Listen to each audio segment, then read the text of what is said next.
Good morning. We'll be starting in 5 minutes. Medyo advance yung dala dyan sa ito.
Napapalot ko ulit TSSP. Naman sa NCTS.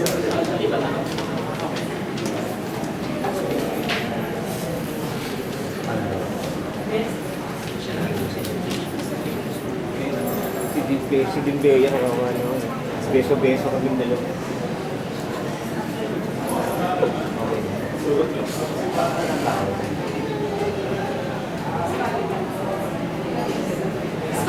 May kaso rin sa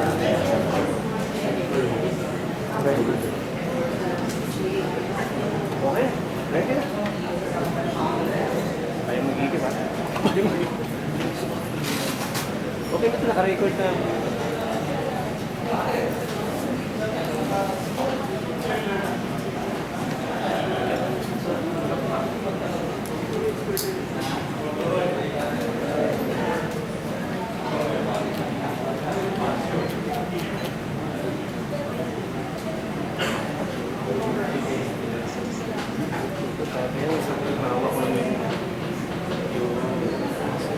Sila na pin.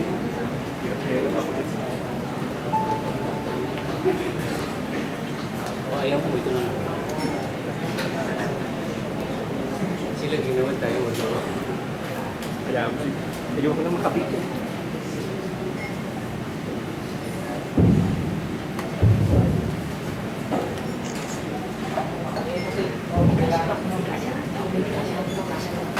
Good morning. May I ask everyone to stand for the Sige ako doon ha. Sige.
they will be on earth as it is in heaven.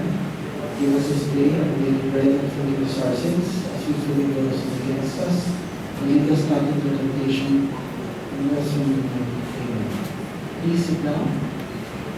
And good morning again to everyone, and welcome to the 23rd Annual Conference of the Transportation Science Society of the Philippines.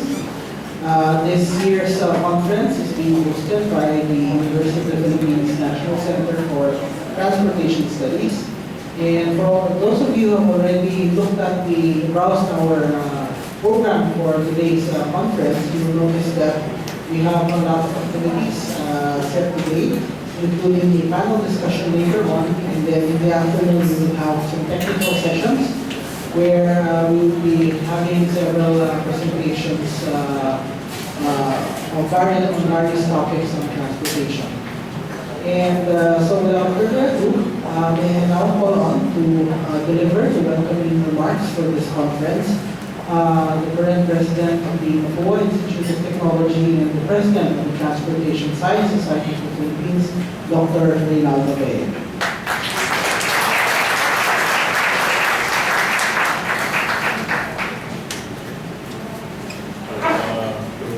Our guest speaker here is Reynaldo. He's also a member of our board, former president of TSSP, Dr. former president of TSSP.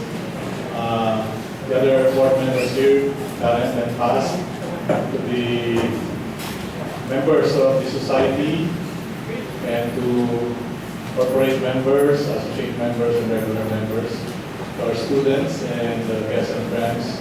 Good morning to all of you. Magandang umaga po. This was supposed to be an annual conference, but as some of you may know, we were not able to hold one last year. And for good reason. That was because we were the hosts of the East's International Conference, the biennial conference. So it was really too much to be preparing for a national conference and to be hosting that international conference. So the last time we met was in Iloilo, and so we have this conference today. We come together to exchange ideas, and maybe not only that, I think as a professional society, it is also it's incumbent upon us to collectively work together to increase our stock knowledge about transportation, the area of transportation, and not only the local situation, but international. So we have lined up activities towards this end for today. And perhaps, for myself, what I'd like to see is actually a more active role for the organization in addressing the various issues facing our nation. I just don't know what the current situation is, but I hope that we'll be able to contribute significantly as this new administration tries to solve a lot of transportation issues. So we start with conferences like this, which exchange ideas, and probably some of these ideas become proposals to the new administration. So on that note, I'd like to welcome everybody to this year's national conference. Welcome to all of you. Thank you. Thank you, Dr. Bayan. At this point, we'd like to introduce the keynote speaker for our conference.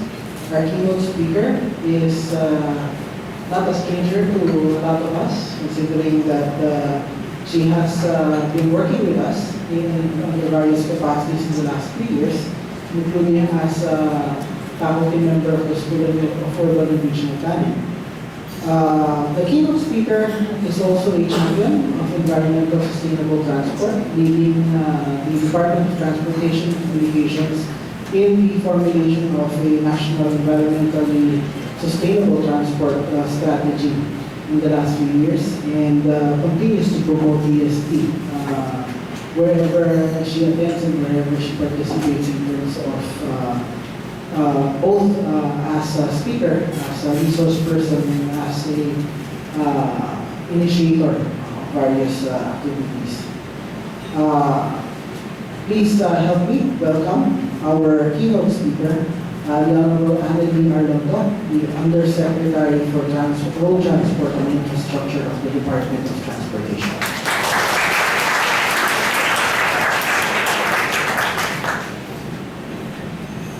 Thank you, Dr. Reg, President of the VEA, Dr. Khan, the founding president of TSSP. Good morning.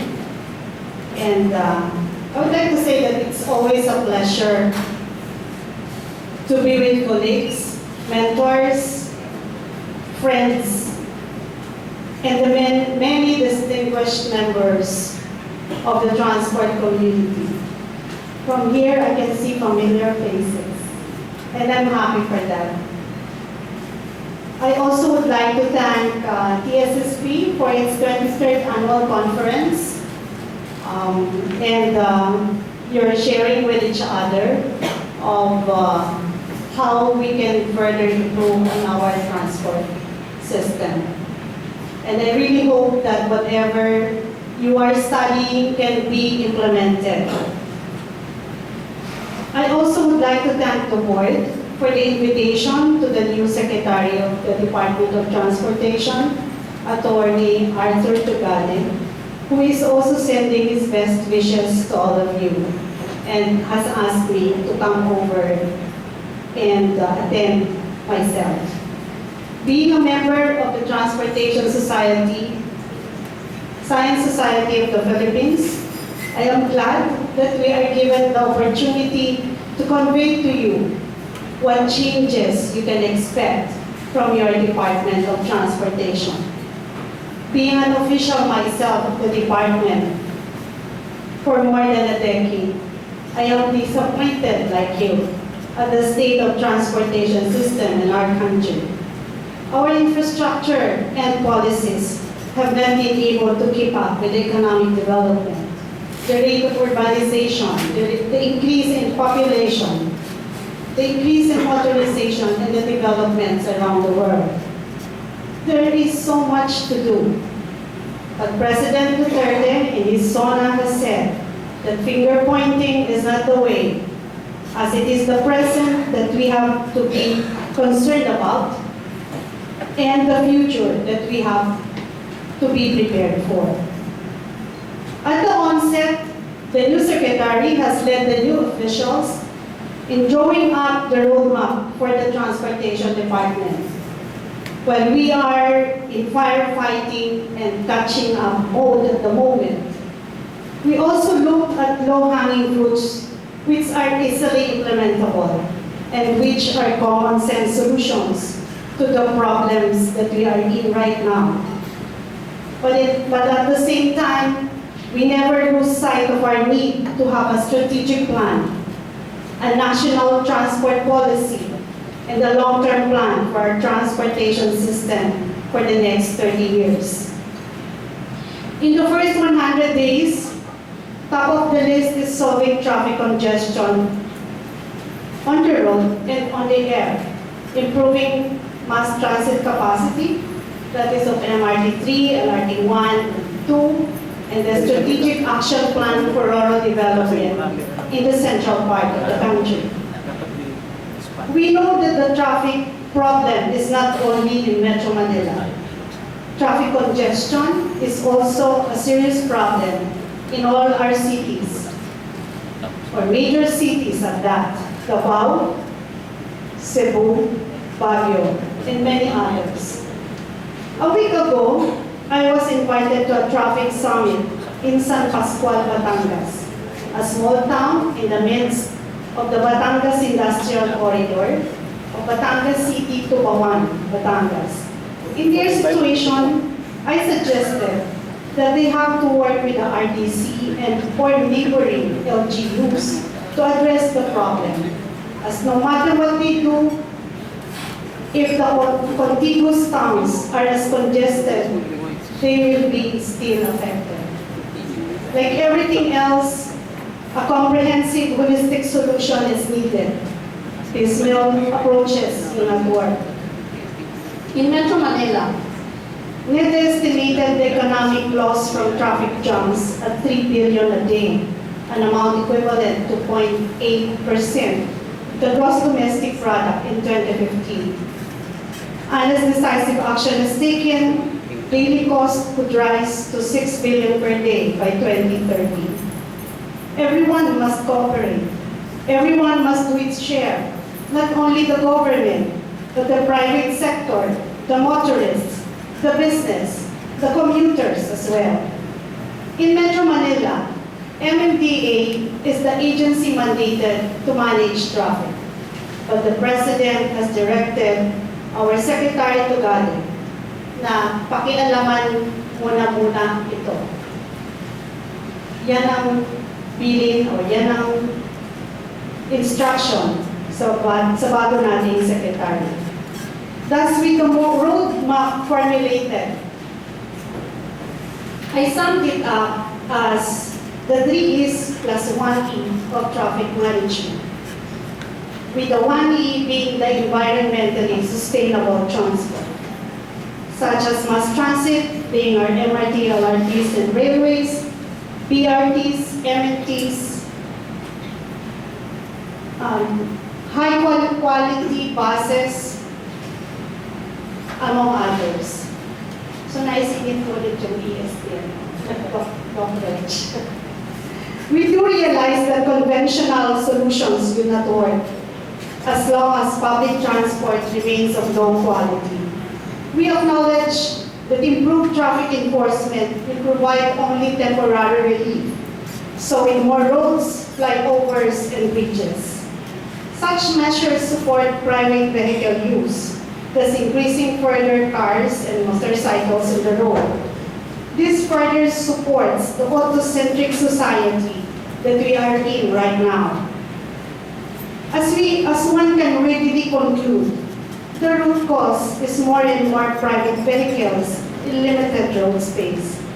In Mega Manila, at least 12,000 more cars and 40,000 motorcycles are added each month.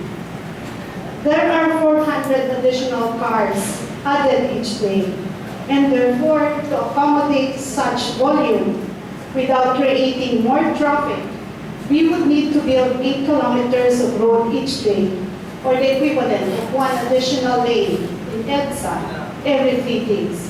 And we all know that that is not feasible. But why do people want to buy cars and motorcycles?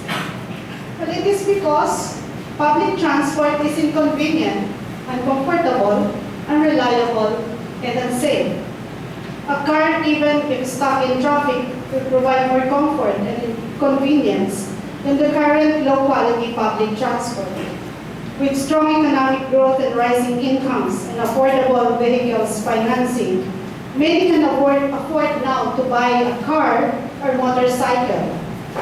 The key point is, we will not solve the traffic situation by building more roads, bridges, flyovers in our cities for car use.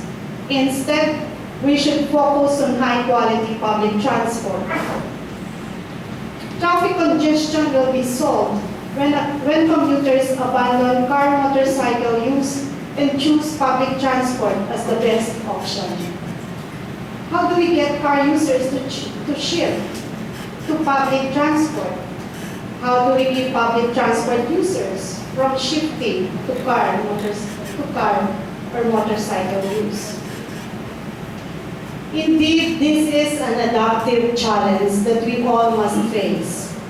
This needs a paradigm shift, a shift in mindset, a change in the way we do things, a culture change. How do we change from being an auto-centric to a sustainable transport-centric society? When everyone's dream is to own a house and a car, just like the American dream. We envision that to make public transport a top choice, the public must be able to put a check in their suggested service quality. To complete a 10-kilometer journey within 1 hour or less, half hour or less, to walk to any stop or station in 10 minutes or less, during rush hour, to ride public transport within 10 minutes, lighted bus train stop at night, and protected from sun and rain. To pay the fare for rail bus, and other modes using the same stored value smart card. To ride in relative comfort and use the time to relax or to be productive. To still use public transport, even with a wheelchair or stroller. To be able to check public transport arrival times, location on mobile phone, on the internet, and on electronic displays at stops, stations, and terminals. To walk to any train or BRT station along a sidewalk of at least 2 meters wide. To call, text, email a transport customer service center at any time to ask for information, complain, report an emergency, or make a suggestion. I hope that this will happen in our lifetime. To create high-quality public transport, we need a dense network of mass transit lines with combination of urban rail and bus rapid transit. There should not be overcrowding as public transport needs to be safe and comfortable. There should be an overlapping rail and bus lines for easy transfers between rail and bus for last mile connectivity. There should be good connectivity and accessibility between each stop or station and bikeways or walkways. There should be available Wi-Fi while waiting and during travel. This I know. Being transport planners, you all know. But still I have to enunciate as you can help us shape the minds of everyone, especially the present bus operators, to open their minds to more positive changes to improve on our transport system.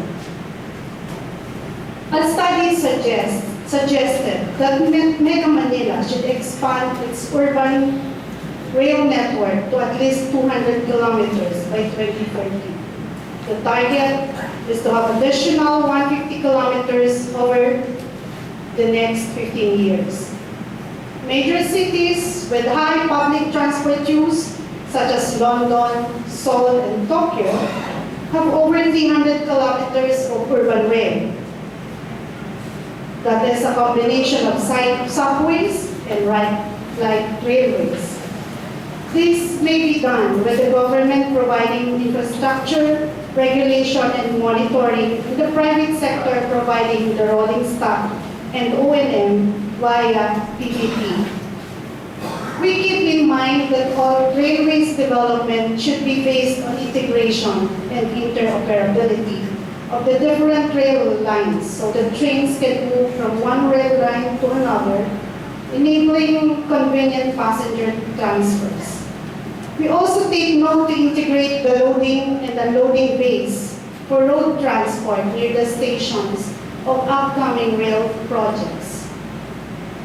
Aside from the LRT-1, Lines 1 and 2 extension, and the construction of MRT-7, the 170.7 billion North-South Railway Project South Line has just been approved by the Cabinet-level Investment Coordination Committee, along with its several notifications, such as the shift to the use of standard gauge, and bundling of contracts for the commuter line, which would run from Tutuman to Manila, to Los Baños, Laguna, and the long-haul line from Los Baños to Sorsogon, with a branch from Calamba to Batangas City.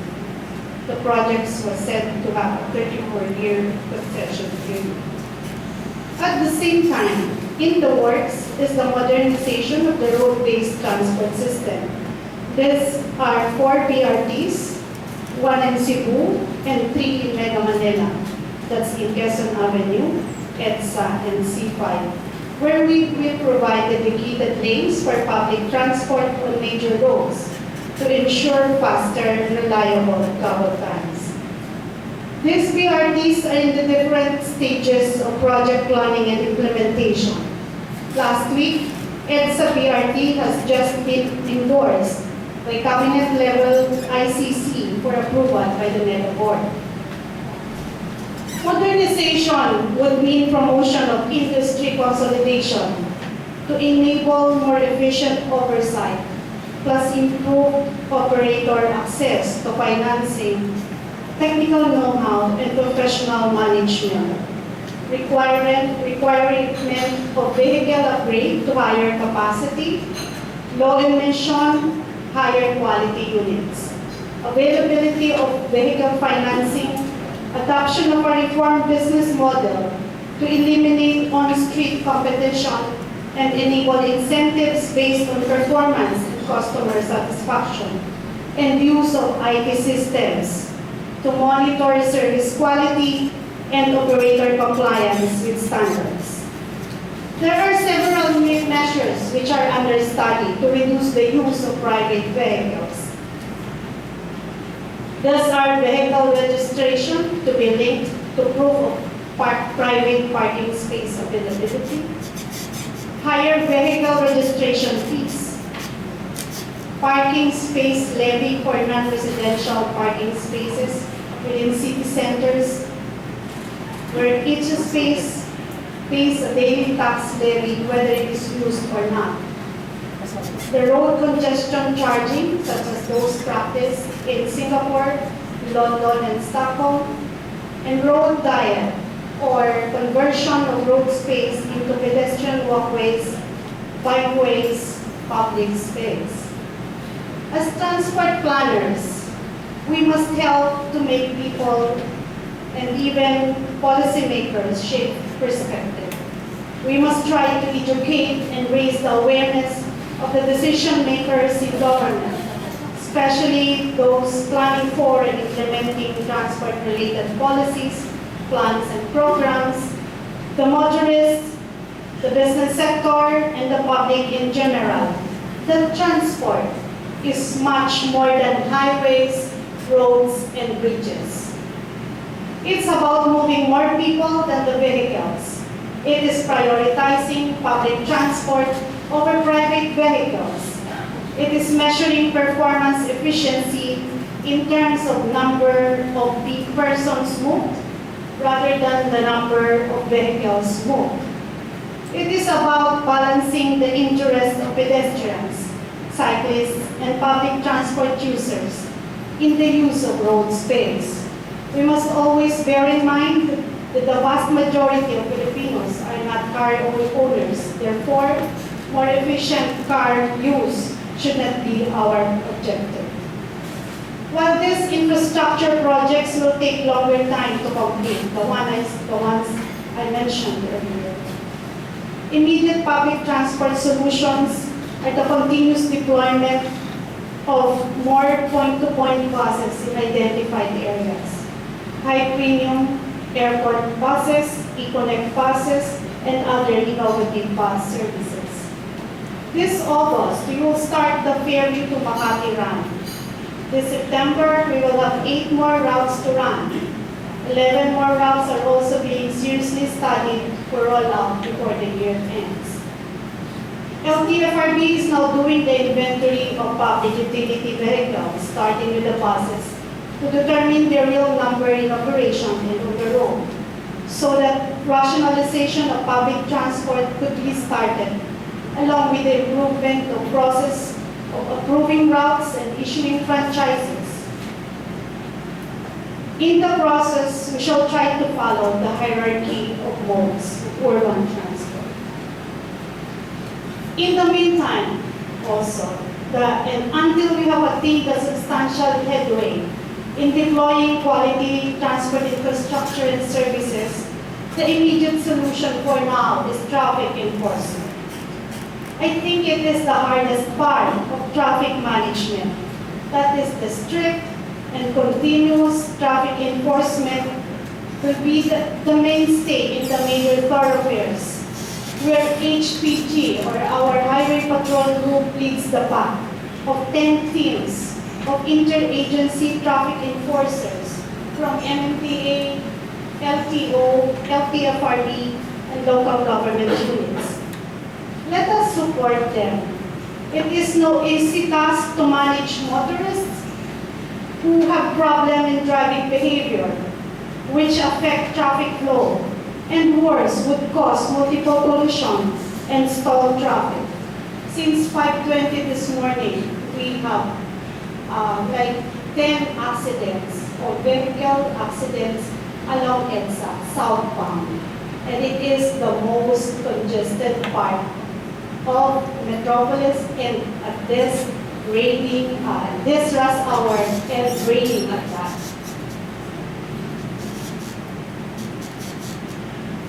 Bus and other private public transport drivers who obstruct and screen each other to get passengers, or make the bus station their terminals and wait for more passengers. Owners of poorly maintained vehicles which stall and cause traffic to stand still. Private car owners who think that they own the highway and park or wait there for their kids coming out of their schools. I know that these are not alien to you.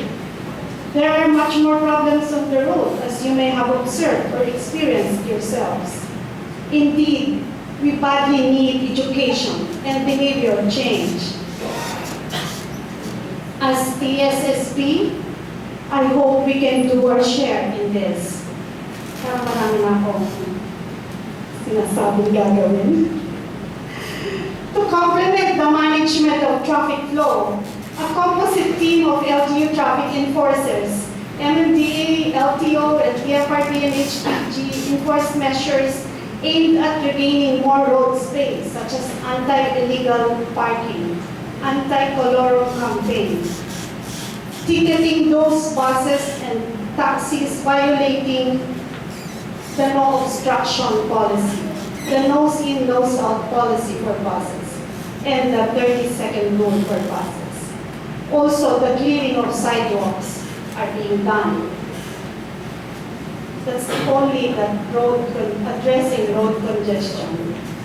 On air traffic congestion, the air sector has identified measures which include improved road traffic management around the NAIA complex, strict parking policies, use of technology in passenger entries inside the terminals, upgrading of apron and taxiways to better handle the flight departure and arrival, among others.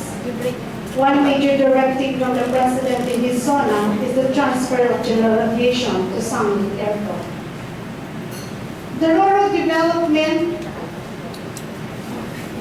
for our maritime transport in the Visayan region will now be pursued with the addition of San Fernando Port in Cebu and the continuous improvement of existing terminals for passenger safety and convenience. In conclusion, being a member of TSSP, I would like to challenge the society and or each one individually to ask ourselves, in the words of Janet Kennedy, what can you do? What can we do together to make a difference in making our public transportation system efficient, safe, secure, seamless, and sustainable? I was so glad that earlier Dr. Bea mentioned that he hoped that TSSP could contribute to improving our transport system. Thus, I invite you to be a transport advisor to the interagency traffic management team with the Department of Transportation heads and help in this challenging task of addressing this traffic crisis. Let's not wait for the emergency power. Let's work on the doables without it. I am sure you will never run out of doable solutions. Let's purge that partnership to have a meaningful change para sa bayan, para sa mga Pilipino. Maraming salamat.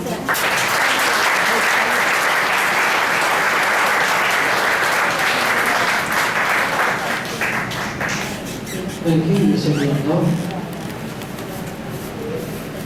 At this point, I would like to call on Dr. Vela and Dr. Al to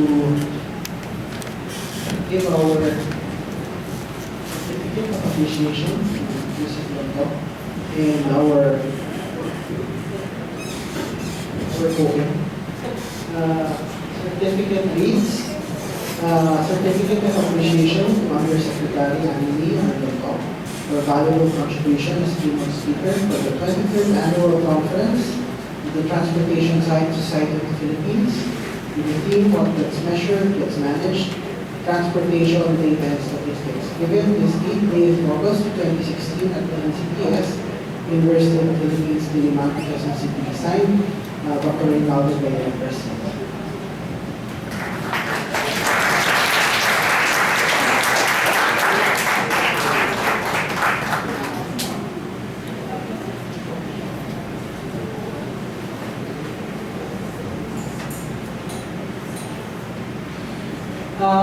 Before we go on a break, may we, the attendance natin, and may we ask everyone to come forward for a grand photo op. Kahit maskipops na lang yung pagtayo dito, some may join our guests on the presidential table, and then the others may stand or sit down here in front.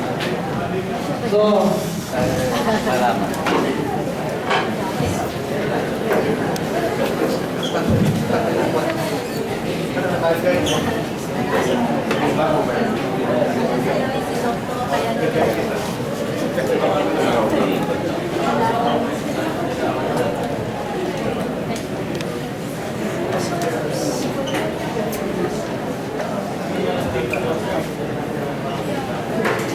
please come forward so we can.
Kanya-kanyang forma na lang.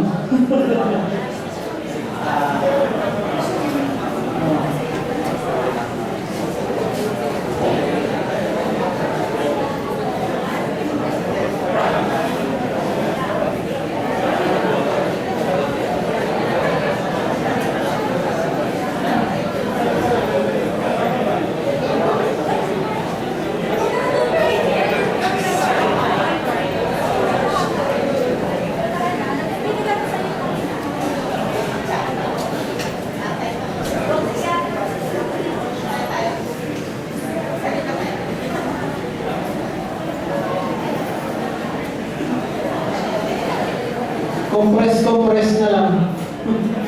Yan. Hindi, okay lang. Okay lang ako dito.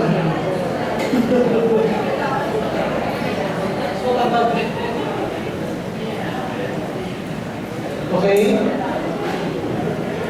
Nasaan yung mga photographer?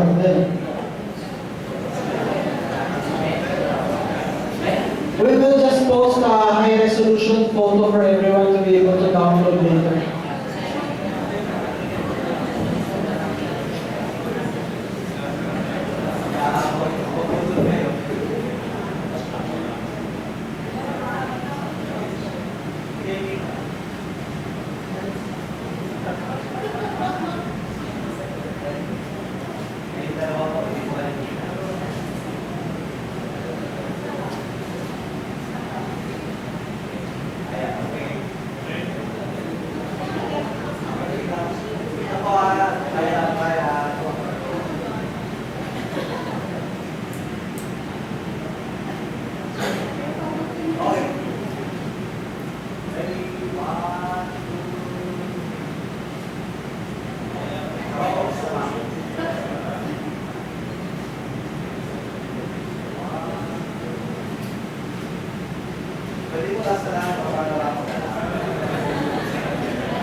We will be having a break until 10:30, and then please return to this room for our panel discussion.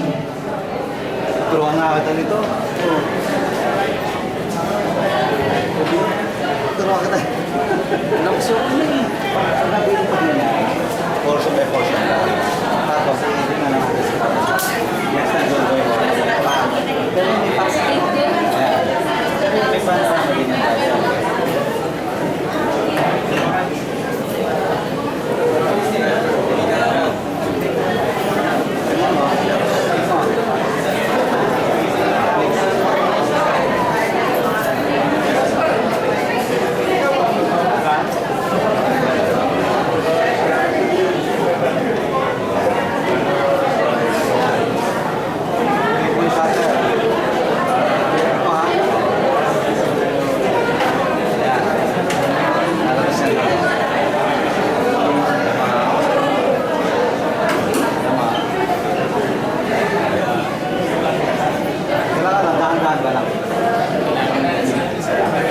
Dapat kasi